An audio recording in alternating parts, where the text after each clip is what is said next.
साथियों, आपके बीच में थोड़ी देर में राहुल गांधी जी यहाँ पे उपस्थित हो रहे हैं। धन्यवाद। राहुल गांधी जिंदाबाद, राहुल गांधी जिंदाबाद, राहुल गांधी जिंदाबाद, राहुल गांधी जिंदाबाद, राहुल गांधी जिंदाबाद, राहुल गांधी जिंदाबाद।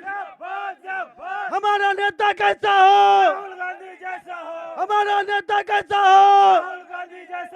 Rahul Gandhi welcome, Rahul Gandhi welcome, Rahul Gandhi welcome, Rahul Gandhi जिंदाबाद, राहुल गांधी, राहुल गांधी, राहुल जी संघर्ष करो, हम तुम्हारे साथ हैं। राहुल गांधी।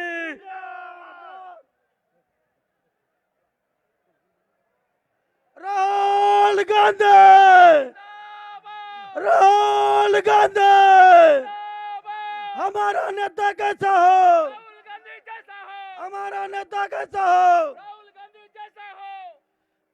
अम्बेडकर जी के पति गीत में हम पुष्पांजलि देके संबोधन करें। राहुल जी, राहुल गांधी जिंदाबाद, राहुल गांधी जिंदाबाद, राहुल गांधी जिंदाबाद।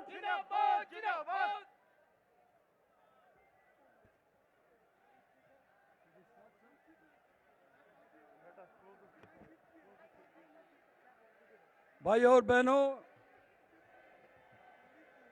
मैं अनुरोध करता हूं अभिजीत मुखर्जी वो आए, हम सबके नेता ऑल इंडिया कांग्रेस कमेटी के पूर्व अध्यक्ष राहुल जी का स्वागत करें।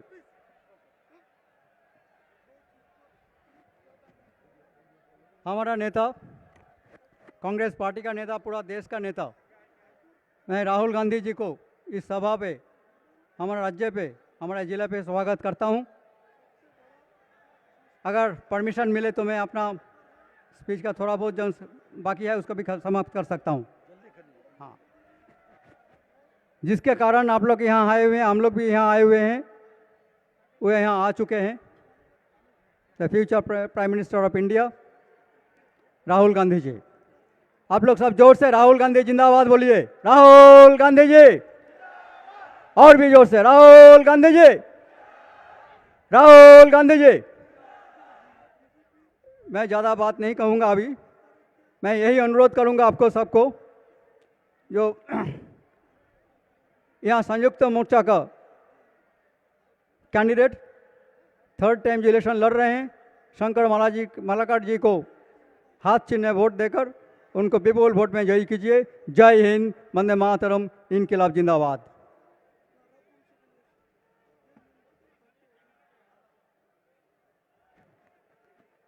मैं अनुरोध कर रहा हूं राज्यसभा के सांसद प्रदीप भट्टाचार्य जी 2 मिनट बोलेंगे।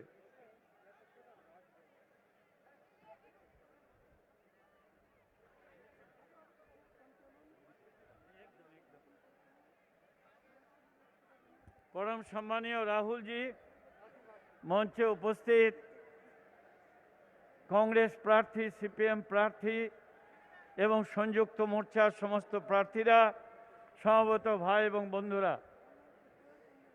এই সিট নকশালবাড়ি সিট গতবার আপনারা জিতিয়ে দিয়েছিলেন। আমি আশা করব এবারও নকশালবাড়ি সিট কংগ্রেস প্রার্থী শঙ্কর মালাকার জিতবে। তো আপনারা কি বলছেন, জিতবে না জিতবে না? শিলিগুড়ির সিট অশোক ভট্টাচার্য জিতবে না জিতবে না? পাশের সিট সুনীল তির্কে জিতবে না জিতবে না? হ্যাঁ, এইটাই আমরা চাই। আমাদের সংযুক্ত মোর্চার যেসব প্রার্থীরা দাঁড়িয়েছেন তাদের সকলকে আপনারা জিতিয়ে দিয়ে প্রমাণ করুন বাংলার মাটি ভারতীয় জনতা পার্টির জন্য নয়, বাংলার মাটিতে ভারতীয় জনতা পার্টির কোনো জায়গা নেই।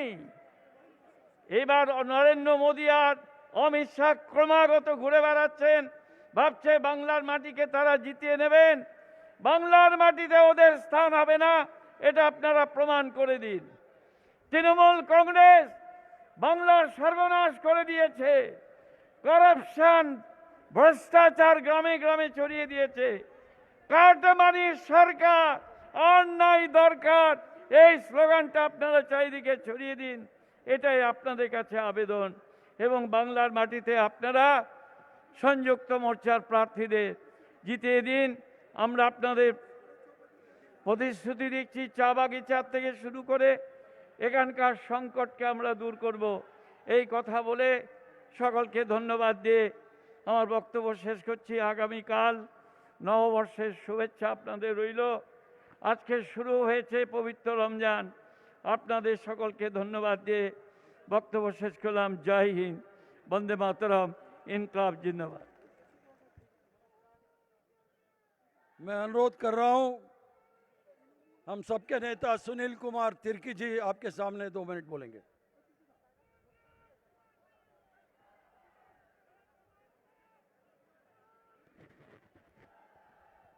নমস্কার। এইখানে মঞ্চে উপস্থিত আমাদের সাথে রয়েছেন আমাদের স্টার ক্যাম্পেনার রাহুলজি, তার সাথে রয়েছেন বিভিন্ন স্তরের আমাদের স্থানীয় এবং বাইরে থেকে আসা নেতৃবৃন্দ। আমি বেশি সময় নেব না, কারণ অনেক বক্তারা রয়েছেন, সময় অভাব।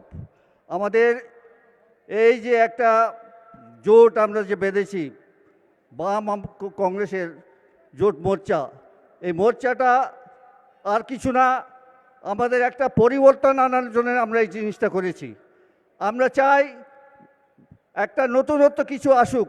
বহুদিন ধরে আমরা দেখছি, একটা 10 বছর ধরে, একটা 7 বছর ধরে একই ধরনের সরকার একই রকমের একই চালে চলে যাচ্ছে।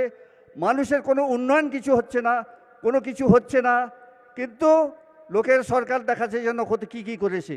আজকে ভোটে এইখানে আমাদের ভোটে দেখুন, আমাদের এইখানে যেভাবে ওরা খরচ করছে, এই যে ব্যানারের পিছনে, তারপরে গাড়ির পিছনে, মানুষের পিছনে, এই যে টাকাগুলো, এই টাকাগুলো আসে কোত্থেকে? সাধারণ মানুষের টাকা এগুলো। কিন্তু আমরা দেখতে পাচ্ছি যে না, এরা ইলাহিভাবে খরচ করে যাচ্ছে।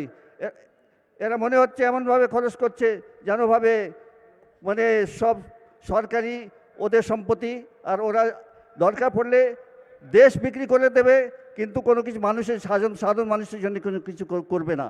আমরা সেই জন্যে তার প্রতিবাদে এই একটা জোট মোর্চা করেছি, যেটা কি আমরা চাই এইটা দিয়ে আমরা নতুনত্ব কিছু আনি মানুষের জন্য, সাধারণ মানুষের জন্য আমরা পরিবর্তন চাই। কিন্তু এই পরিবর্তনের যেহেতু আমাদের কাছে আজকে সময় কম আছে, আপনারা সবাইকে ধন্যবাদ যারা এসছেন এখানে, আর মঞ্চে যারা বসে আছেন প্রত্যেককে আমি জানাই আমার নমস্কার, অভিনন্দন, ভালোবাসা সবাইকে, নমস্কার। मैं अनुरोध करता हूं आपके जनप्रिय विधायक शंकर मलाकार आए, आपको संबोधित करें। शंकर मलाकार जी। वंदे मातरम। রাহুল গান্ধী নিয়ে আসো না। আচ্ছা, আমরা সবাই ভাগ্যবান কিনা, পশ্চিম বাংলায় একমাত্র আমাদের কেন্দ্রে রাহুলজি এসছে। আপনারা উঠে দাঁড়িয়ে হাততালি দিয়ে রাহুলজিকে সম্বর্ধনা জানান।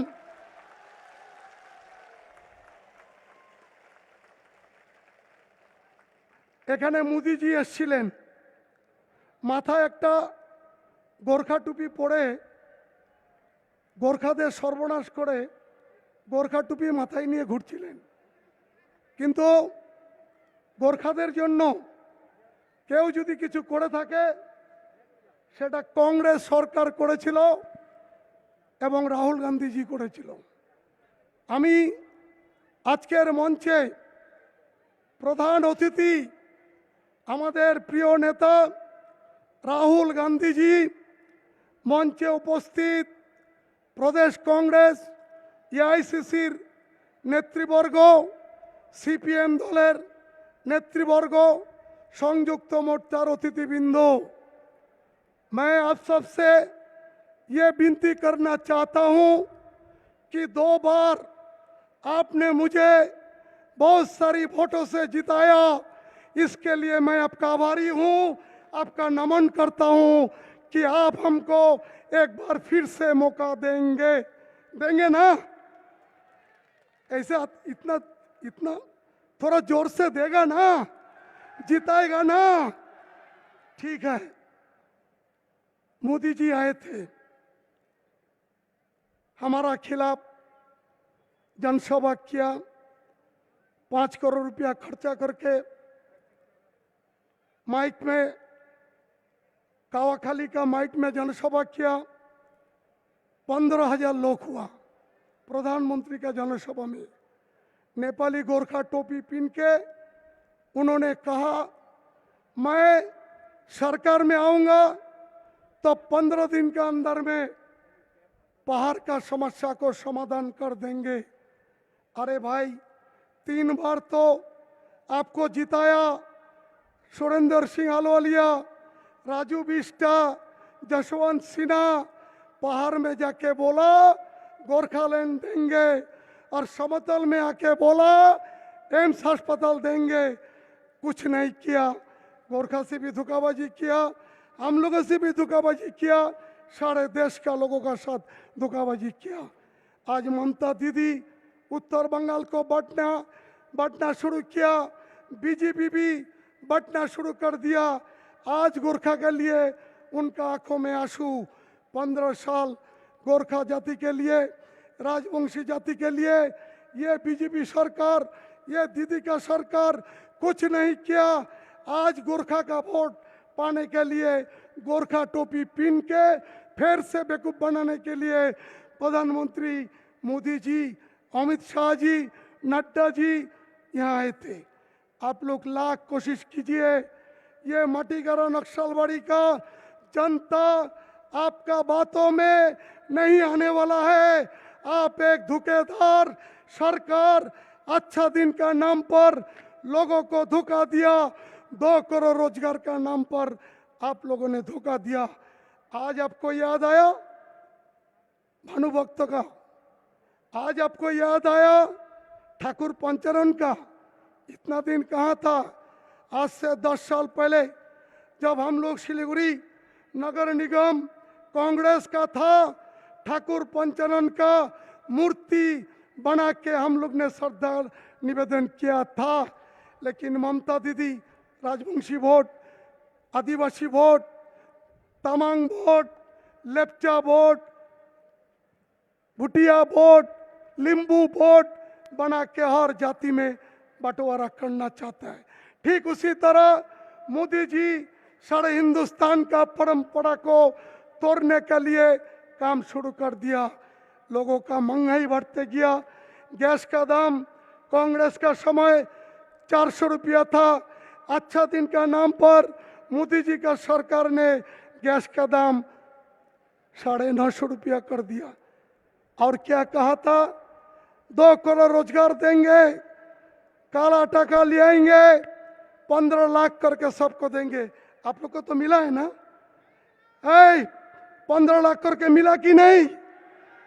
2 करोड़ रोजगार मिला कि नहीं? अच्छा दिन आया कि नहीं? नहीं सकेगा। मैं चाहता हूं, मेरा वक्तव्य समाप्त करके मैं राहुल जी को देना चाहता हूं, लेकिन आज एक बात कहना चाहता हूं। आजादी के 74 साल, 60 साल कांग्रेस ने देश चलाया, 34 साल सीपीएम ने सरकार चलाया। हम लोगों को सरकार चलाना, देश को इकट्ठा रखना, देश का संप्रीति को, धर्मनिरपेक्षता को, देश का उन्नति को हम लोग रक्षा कर सकता है। लेकिन मोदी जी, आप 7 साल में देश को बंटवारा करके आपने कश्मीर को 3 टुकड़ा करके आपने एनआरसी लागू किया। आज बोलता है मोदी जी अभी एनआरसी लागू नहीं होगा, लेकिन 15 दिन पहले अमित शाह, दिलीप घोष ने कहा जिस दिन बंगाल में हमारा सरकार बनेगा उस दिन हम एनआरसी लागू करेगा। और कल अमित शाह सिलीगुड़ी में बोला कि नहीं नहीं अभी एनआरसी लागू नहीं होगा। तो जब एनआरसी लागू नहीं होगा तो बिल क्यों पास कराया, वो कानून क्यों किया? असम में 17 लाख लोगों को आपने उसका सिटीजनशिप छीन लिया। आप झूठ बात मत बोलिए। एनआरसी कानून तो आपने पास कराया, सिर्फ एकमात्र राहुल जी कांग्रेस पार्टी पार्लियामेंट में एनआरसी का विरोधिता किया था और कोई पार्टी एनआरसी का विरोधिता नहीं किया। कानून पास करा लिया, कश्मीर को 3 टुकड़ा कर दिया, असम में 17 लाख लोगों को सिटीजनशिप छीन लिया और बंगाल में अमित शाह 15 दिन पहले कहा था बंगाल में जिस दिन बीजेपी का सरकार बनेगा उसी दिन 2 करोड़ घुसपैठियों को लात मार के निकालेंगे। कौन है भाई घुसपैठियों? अरे भाई, हमारा बंगाल में अमेरिका से कोई नहीं आया, लंदन से कोई नहीं आया। 1950 हिंदू नेपाल ट्रीटी, इसमें लिखा है नेपाल का लोग इंडिया में आ सकते हैं, इंडिया का लोग नेपाल में जा सकते हैं। 40 साल पहले बांग्लादेश से जिन लोग आए, 40 साल 30 साल 35 साल पहले बांग्लादेश से जिन लोग आया, 14 साल में वोट दिया, 16 साल में वोट दिया, 19 साल में वोट दिया और 20 साल में आप उसी लोगों को बोल रहे हैं तुम नागरिक नहीं हो। ताज्जुब की बात, ये बीजेपी जुमला पार्टी, इसको विश्वास मत कीजिए। मैं तो जिम्मेदारी के साथ कह सकता हूं, मोदी जी बंगाल में सरकार बनाना तो दूर की बात, आप 100 पार नहीं कर सकेगा, 100 पार नहीं कर सकेगा। अरे बीजेपी, आप निश्चित रहिए। भाई हमारा दीदी, आज हमारा दीदी बोल रहा है मोदी को रोकना है तो हमको वोट दो। अरे दीदी, अटल बिहारी वाजपेयी का मंत्रिमंडल में आप रेल मंत्री था, 2002 साल में आपने बीजेपी को बंगाल में आमंत्रण करके लाए हैं। आज आप बोल रहे हैं बीजेपी को रोकना है। अरे भैया, सीपीएम का टाइम एक पंचायत भी बीजेपी का नहीं था। कांग्रेस का टाइम में, कांग्रेस का समय प्रदीप दा मंत्री था, उस समय बीजेपी का एक झंडा भी बंगाल में नहीं उड़ा। लेकिन दीदी, आपका राज्य में 18 एमपी बीजेपी जीता। आप बोल रहे तृणमूल को वोट दो। अरे भाई, तृणमूल से 173 लोग बीजेपी में टिकट मिला, बीजेपी का 22 लोग टीएमसी में टिकट मिला। तो टीएमसी को वोट डालना, बीजेपी को वोट डालना एक है कि नहीं? बीजेपी को वोट डालो तो तृणमूल में जाएगा, तृणमूल को वोट डालो बीजेपी में जाएगा। हम लोग बोलते हैं जो तृणमूल वही बीजेपी, वोट आप कांग्रेस, सीपीएम, संयुक्त मोर्चा को दीजिए। हम लोग धर्मनिरपेक्षता को रोकेंगे, महंगाई कमाएंगे। सबसे बड़ा राहुल जी का जो सपना, राहुल जी का जो सपना, नए प्रकल्पों, वो नए प्रकल्पों हम लोग रोजगार देंगे, हम लोग नए प्रकल्पों चालू कराएंगे। आप लोग निश्चित रहिए, राहुल जी जो कहा वो होगा। बंगाल में हर बेरोजगारियों को 6,500 रुपया नए प्रकल्प से मिलेगा। मैं ज़्यादा समय नहीं लूँगा। मैं चाहता हूँ राहुल जी पहली बार आपके बीच में आए हैं, मैं उनको स्वागत करूँगा कि आप जितना टाइम हो सके आप बोलतिए। आपके बातों से इस बार सिर्फ हम नहीं, मैं जीतूंगा, सुनील तिर्की जीतेगा, अशोक भट्टाचार्य जीतेगा, दिलीप सिंह जीतेगा और बंगाल में सरकार इस बार हम बनाएंगे, हम बनाएंगे सरकार। हम दीदी को भी देखा, मोदी को भी देखा। अब एक नारा है, हमको ना चाहिए दीदी, हमको ना चाहिए मोदी, हमको चाहिए राहुल जी का सरकार, कांग्रेस सीपीएम का सरकार। जय हिंद, वंदे मातरम, संयुक्त मोर्चा जिंदाबाद। मैं अभी राहुल जी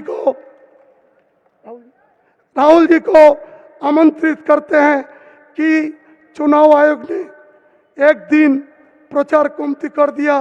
आज 6 बजे तक हमारा प्रचार का समय है। आपसे हम लोग विनती करते हैं, जितना खुशी मर्जी आप बोलिए। राहुल जी आपको आमंत्रित करते हैं।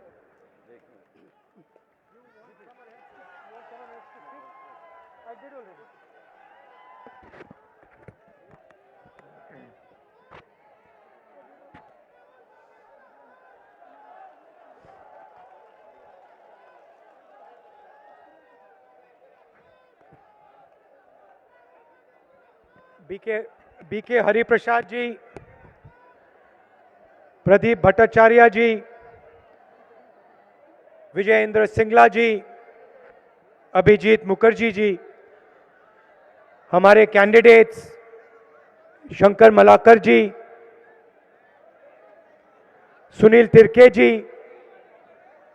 अशोक भट्टाचार्य जी, स्टेज पे वरिष्ठ नेता, गठबंधन के कार्यकर्ता, कांग्रेस पार्टी के कार्यकर्ता, भाइयों और बहनों, प्रेस के हमारे मित्रों, आप सबका यहां आज मैं बहुत स्वागत करता हूं। नमस्कार।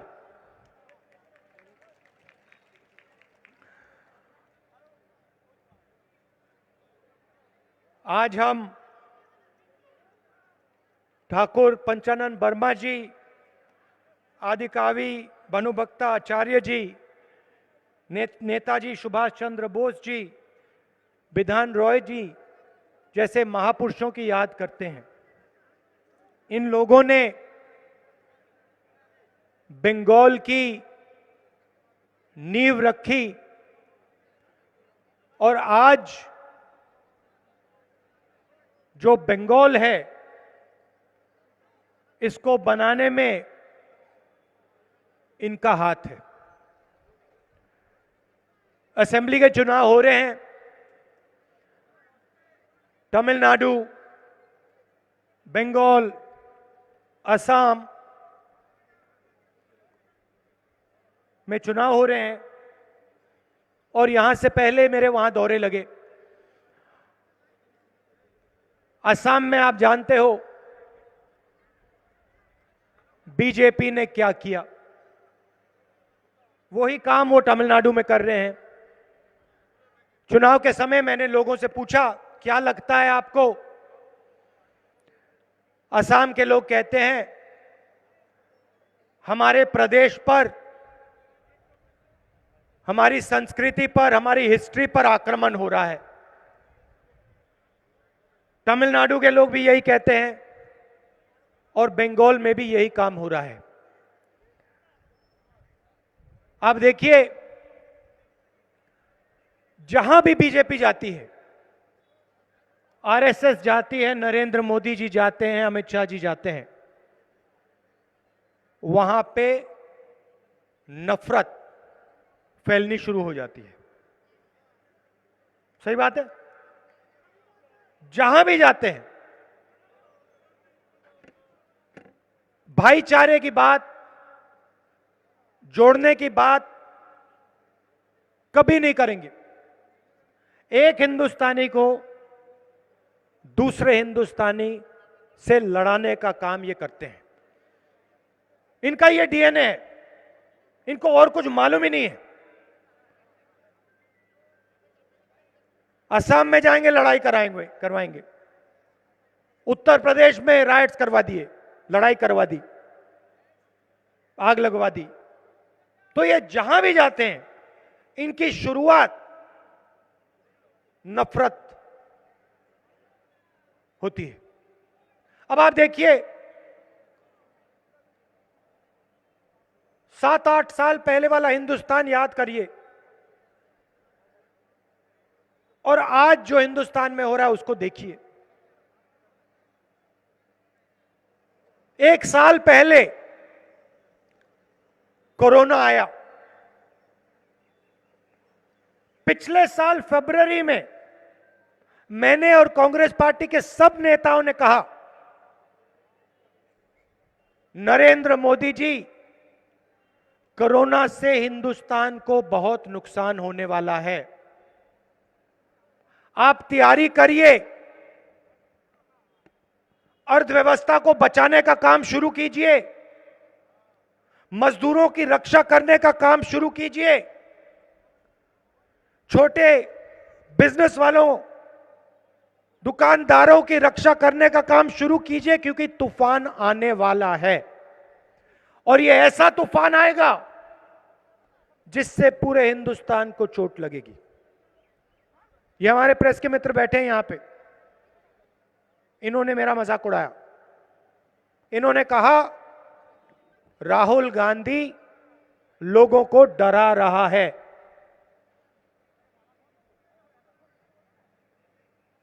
नरेंद्र मोदी जी ने कहा भाइयों और बहनों, कोरोना आया है, थाली बजाओ, थाली बजाओ, कोरोना भाग जाएगा। और पूरे हिंदुस्तान से थाली बजवा दी और पता नहीं क्या हुआ, हिंदुस्तान थाली बजाए। उसके बाद कहते घंटी बजाओ, हिंदुस्तान घंटी बजाए। उसके बाद कहते हैं मोबाइल फोन निकालो, उसकी लाइट जला दो। अब देखिए, यह व्यक्ति हिंदुस्तान का प्रधानमंत्री है, गहरी बात बोल रहा हूं, यह व्यक्ति हिंदुस्तान का प्रधानमंत्री है और यह एक्शन ले बजाय, अर्थव्यवस्था की रक्षा करने के बजाय, मजदूरों के लिए रेलवे टिकट, बस टिकट खरीदने के बजाय देश को कह रहा है घंटी बजाओ। और ये जो मीडिया वाले हैं, ये 24 घंटे दिखा रहे भैया देखो हिंदुस्तान घंटी बजा रहा है, घंटी बजा रहे, देखो घंटी बज रही है सब जगह, तो ताली बजाओ भैया, घंटी बज रही है। और आज उत्तर प्रदेश में जाइए, देखिए, मेरे फोन पे अभी वीडियो आया है, लाशों का ढेर पड़ा हुआ है, जगह नहीं है लाशों को रखने के लिए, जगह नहीं है लाशों को रखने के लिए। नरेंद्र मोदी जी ने इसके बारे में कुछ बोला आपसे कि कोरोना फैल गया, लाखों लोग मर गए, हिंदुस्तान की अर्थव्यवस्था नष्ट हो गई, मैं प्रधानमंत्री हूं? कुछ बोला उन्होंने? प्रेस वालों ने कुछ बोला? कुछ नहीं, इनके मुंह से एक शब्द नहीं निकलता। ये रखवाले हैं, इनका काम रक्षा, देश की रक्षा करने का है, ये रखवाले हैं। बिक गए हैं सब के सब बिक गए हैं। 24 घंटा ये नरेंद्र मोदी का चेहरा दिखाते हैं, क्यों? भाई और बहनों, बात समझो, ये नरेंद्र मोदी की सरकार नहीं है, ये 2-3 उद्योगपति मित्रों की सरकार है। और ये पूरा ड्रामा जो चल रहा है, ये आपके जो प्रधानमंत्री हैं, ये उनकी कठपुतली है। ये जो कहते हैं ये करते हैं, इनको सिर्फ भाषण देना आता है। ये जाते हैं बंगाल में, कह देंगे भैया सोना और बंगला बना दूंगा, टोपी पहन लेंगे, असम में जाएंगे गमछा पहन लेंगे, राइनो उठा लेंगे और कहेंगे भैया देखो बीजेपी को वोट दो, और फिर नोटबंदी करेंगे, जीएसटी लागू कर देंगे। अब आप मुझे बताओ, यहां पे भारी भीड़ है, इस भीड़ में नोटबंदी से किसी को फायदा हुआ? कोई है यहां पे एक व्यक्ति जो कह सकता है हां भैया नरेंद्र मोदी ने फायदा करवा दिया? है कोई? एक नहीं है। कोई यहां पे एक व्यक्ति है जो बोल सकता है कि हां भैया घंटी ने मुझे कोरोना से बचा दिया, मोबाइल फोन से कोरोना भाग गया? ना, कोई नहीं है। किसी भी दुकानदार से आप पूछ लो, छोटे बिजनेस वाले से पूछ लो, जो इस देश को रोजगार देते हैं, 50% रोजगार ये लोग देते हैं, छोटे दुकानदार, छोटे बिजनेस वाले। कोई छोटी सी दुकान चलाता है, इनसे आप पूछो भैया नोटबंदी से फायदा हुआ? हाथ जोड़ के कहते भैया नहीं, हमें तो बर्बाद कर दिया। फिर पूछो जीएसटी से फायदा हुआ? कहते नहीं, 5-5 अलग अलग टैक्स लगा दिए, 28% टैक्स लगा दिया। आज तक हमें नहीं समझ आ रही बात, आज तक हमें जीएसटी नहीं भरनी आ रही।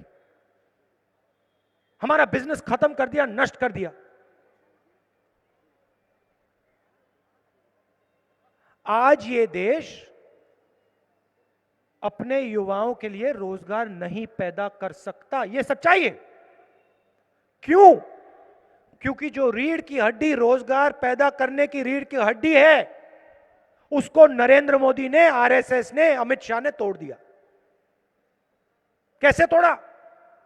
नोटबंदी करके तोड़ा, जीएसटी लागू करके तोड़ा। जब कोरोना आया उनको 1 रुपया नहीं दिया।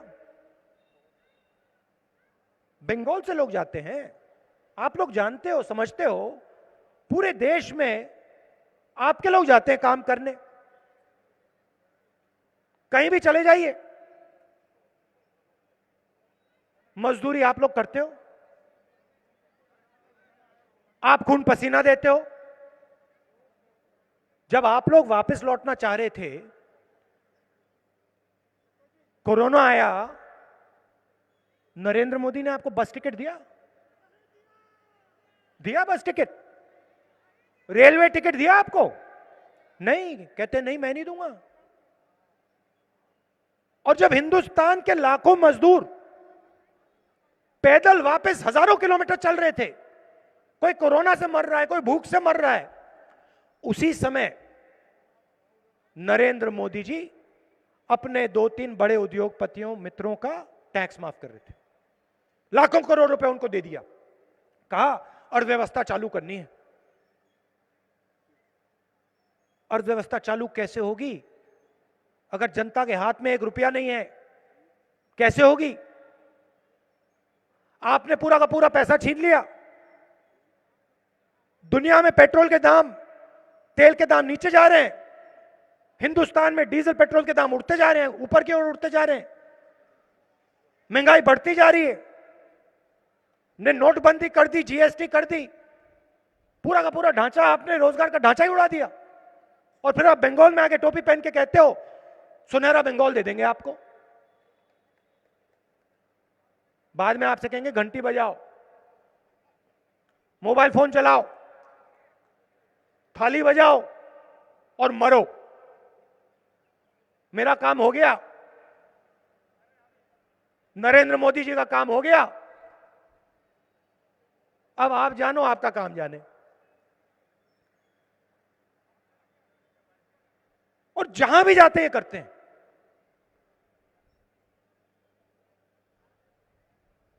एक के बाद एक झूठा वायदा, झूठा वायदा, झूठा। 2 करोड़ युवाओं को मैं रोजगार दूंगा, सब जगह कहा इन्होंने, दे दिया, मिल गया। 15 लाख रुपए हर बैंक अकाउंट में डालूंगा, याद है आपको?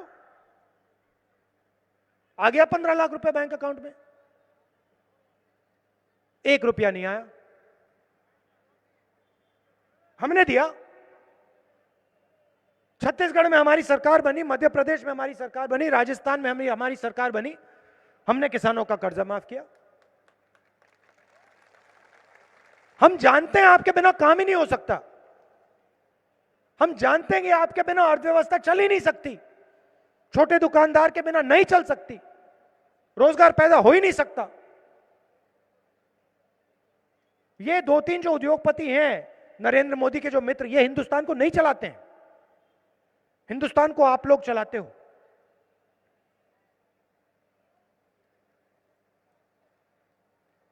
चौबीस घंटा आप लोग काम करते हो, अपना खून पसीना देते हो, और फिर जो आपका है वो उठा के ये 4-5 लोगों को पकड़ा देते हैं। यहां पे हमारे गुरखा भाई हैं, कितनी बार आपसे वायदा किया,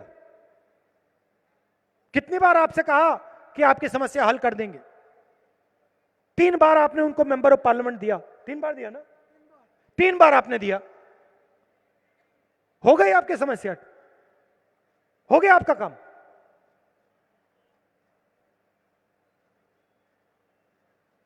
और लोकतंत्र पे पूरा आक्रमण, सारे के सारे इंस्टीट्यूशन खत्म कर दिए, जुडिशरी पर आक्रमण, इलेक्शन कमीशन पर आक्रमण, पार्लियामेंट में बोलने नहीं देते, भाषण नहीं दे सकते हम पार्लियामेंट में, चुप कर देते हैं।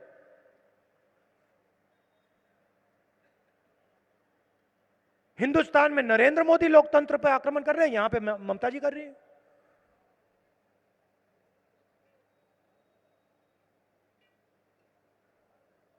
चीफ मिनिस्टर है, चुनाव का समय है, क्या वो स्टेज से आपको बोल सकते हैं हां मैंने आपको रोजगार दिया? कह सकती हैं? क्यों नहीं बोलती? स्टेज में आके आपसे ये क्यों नहीं बोलती कि देखिए मैंने आपको इतने युवाओं को मैंने रोजगार दिया, इतने स्कूल कॉलेज मैंने खोले, इतनी यूनिवर्सिटीज मैंने बंगाल को दी? क्यों नहीं बोल सकती? क्योंकि बंगाल का हर युवा जानता है और समझता है कि बंगाल में उसको रोजगार नहीं मिल सकता, बाकी प्रदेश में जाना पड़ेगा। आजकल तो वहां भी नहीं मिलेगा।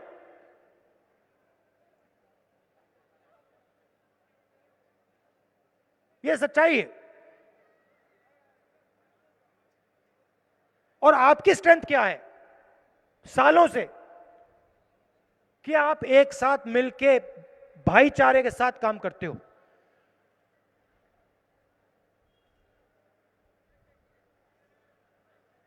एक दूसरे के साथ मिलकर काम करते हो प्यार से,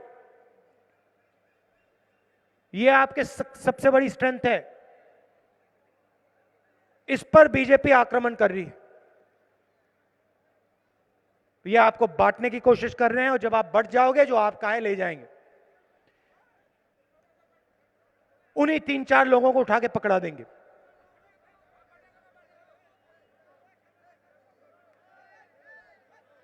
एक बात याद रखिए, मुझसे पहले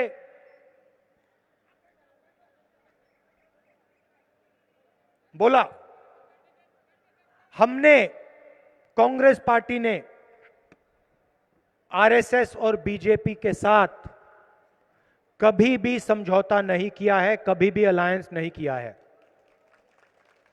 और यह याद रखिए, नरेंद्र मोदी जी अपने भाषणों में कांग्रेस मुक्त भारत कहते हैं।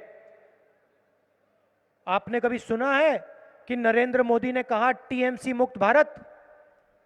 कभी सुना है? नहीं। क्योंकि नरेंद्र मोदी जानते हैं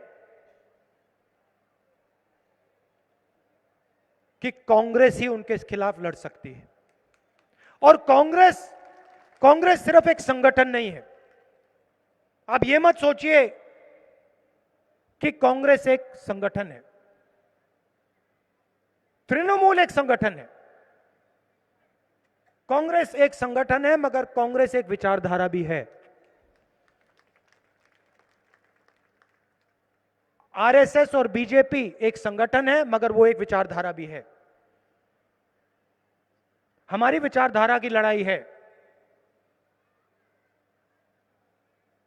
और ये सालों पुरानी लड़ाई है, ये नई लड़ाई नहीं है। और उनकी विचारधारा ने हमारे सबसे बड़े नेता की हत्या की है। महात्मा गांधी की हत्या उनकी विचारधारा ने की है। और हम कभी भी उनके साथ समझौता नहीं कर सकते हैं, कभी नहीं कर सकते। मगर याद रखिए, तृणमूल ने बीजेपी के साथ अलायंस किया था। याद रखिए, यह फर्क है हम में और उनमें। कुछ भी हो जाए, हमारी विचारधारा की लड़ाई है। हम उनके साथ समझौता नहीं करेंगे। हम उनका हाथ कभी नहीं पकड़ेंगे। मर जाएंगे मगर नहीं करेंगे। और जीते दम तक उनके खिलाफ हम लड़ेंगे। और यह भी समझिए, नरेंद्र मोदी, अमित शाह जी ममता जी से नहीं डरते हैं। वो जानते हैं कि ममता जी को वो आसानी से कंट्रोल कर सकते हैं। वो जानते हैं। देखिए, जिसने भी भ्रष्टाचार किया है, चाहे वो कर्नाटक में हो, हरियाणा में हो, असम में हो, हिंदुस्तान के किसी भी प्रदेश में हो, कोई भी हो, जिसने भ्रष्टाचार किया है उसका रिमोट कंट्रोल बीजेपी के हाथ में है। सीधी बात है।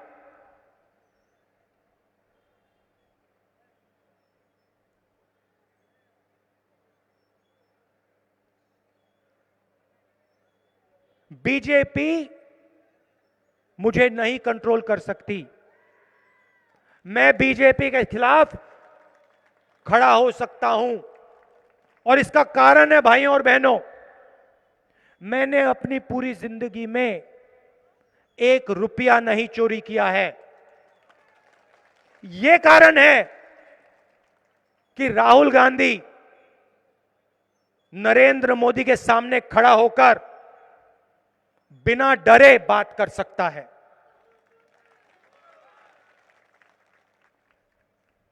और मैं यहां इसलिए आया हूं क्योंकि मैं अपने बंगाली भाइयों और बहनों को बताना चाहता हूं, आपके सामने एक बहुत बड़ा खतरा है। जिस दिन बीजेपी की विचारधारा बंगाल के अंदर आ गई, उस दिन के बाद बंगाल में आग लगेगी और उसको कोई नहीं रोक पाएगा, क्योंकि ये इतना नफरत फैलाएंगे कि ये जो आपका प्यारा प्रदेश है ये जलेगा। याद रखना मैंने जो बोला है, मैं फालतू बात नहीं करता हूं, मैं सोच समझ के कहता हूं। आरएसएस और बीजेपी की विचारधारा बंगाल के लिए खतरा है, आपके भविष्य के लिए खतरा है, और इनको रोकना पड़ेगा। इसीलिए आप हमारे कैंडिडेट्स का पूरा समर्थन कीजिए, इनको भारी बहुमत से जिताइए।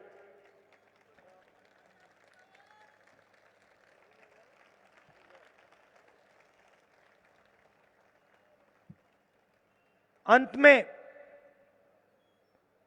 अंबेडकर जी का जन्मदिन है। कल आपका नया साल शुरू होता है और रमजान का पहला दिन है, तो आपको मैं दिल से बधाई देता हूं। और एक बार फिर आपको याद दिलाना चाहता हूं कि बंगाल आप सबका है, यह किसी एक व्यक्ति का नहीं है, यह किसी एक सोच का नहीं है, यह आप सबका है, और आप सब मिलकर ही इस प्रदेश को आगे ले जा सकोगे।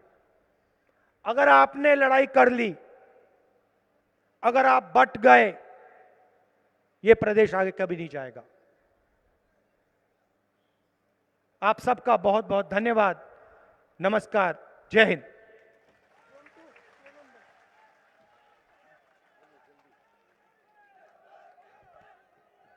हमारा ये सभा में आने के लिए, राहुल जी की कीमती वक्त देने के लिए मैं दार्जिलिंग डिस्ट्रिक्ट कांग्रेस की तरफ से राहुल जी का हार्दिक अभिनंदन करता हूं।